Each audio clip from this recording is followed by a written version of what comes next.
With her friend, which she runs with her friends Ben and Sarah Thatcher. She is also campaign director of 40 Days for Life in Birmingham. So please give the warmest rally welcome to the amazing Isabel.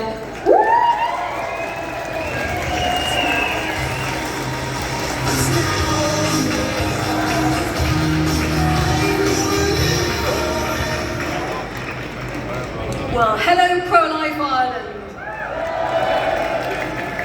I just want to say it's an absolute honour to be with you here today, it really is.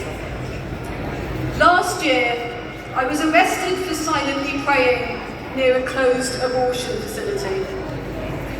I was charged with engaging in an act which was intimidating service users. Even though there were no service users, the abortion centre was closed. I went to court alongside a priest, Father Sean Goff, who was similarly charged for having a pro-life bumper sticker on his car, which read, "Unborn Lives Matter." We were both found not guilty and completely acquitted of any wrongdoing.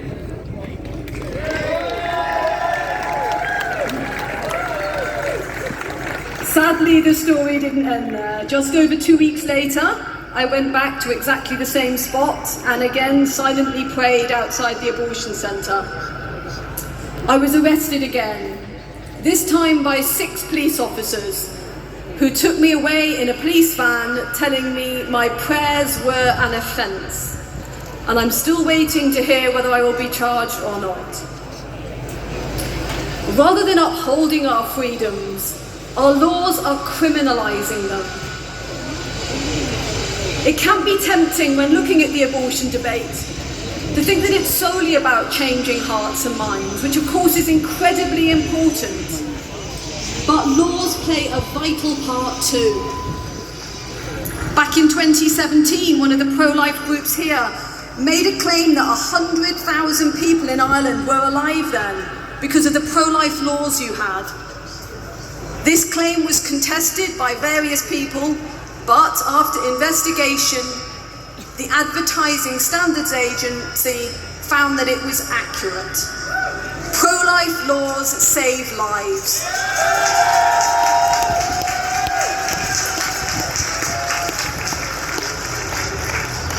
We keep hearing that having legal abortion makes it safer. Recently, Professor Hassan Shahata, Senior Vice President for Global Health at the Royal College of Obstetricians and Gynecologists, spoke about their Making Abortion Safe programme. He stated that an estimated 45% of all abortions between 2010 and 2014 were unsafe. No abortion is ever safe.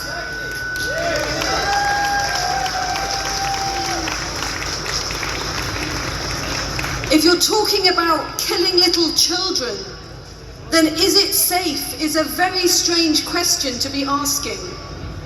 Every abortion damages a woman, and every abortion kills a child.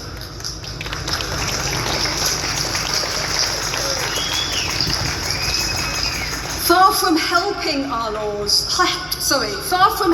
women, our laws are misleading them. Far from protecting life, our laws are devaluing it. And far from preserving our future, our laws are destroying it. Generations are being lost. Our laws need to be based on facts, on truth, not on our ever-wavering emotion of the day. If we turn our back on the truth, we will damage people. And women, who are the ones most physically affected by abortion, will pay the greatest price. If we value human life at all, we must be consistent and value every human life. Even when it's imperfect, even when it seems unwanted, even when it's unpopular, and even when it's inconvenient.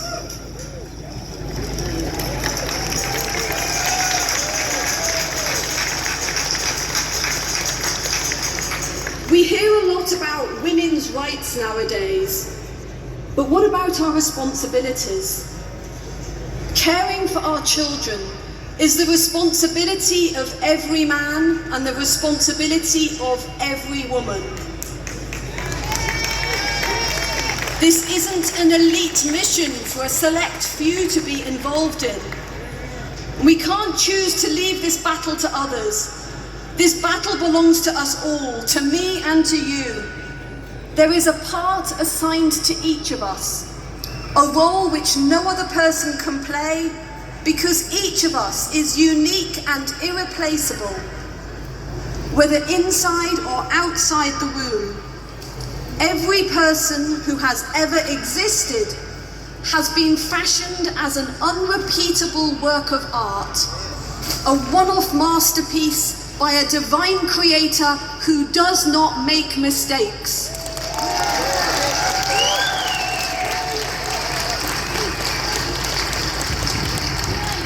So let's allow God to be God in deciding life and death.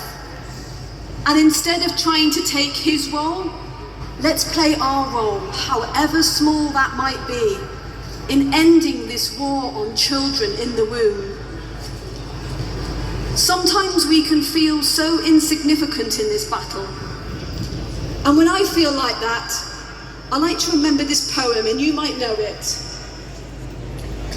For want of a nail, a shoe was lost.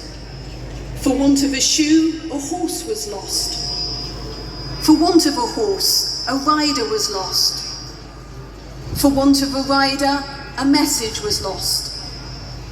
For want of a message, the battle was lost. All for the want of a horseshoe nail. Now you and I might only be horseshoe nails, but if we all play our own small part well, we can turn this tide yet.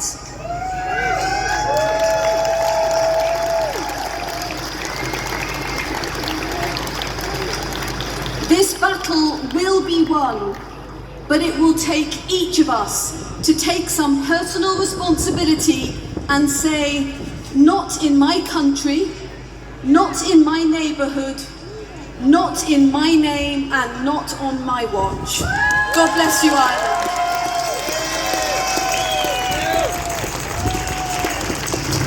It's my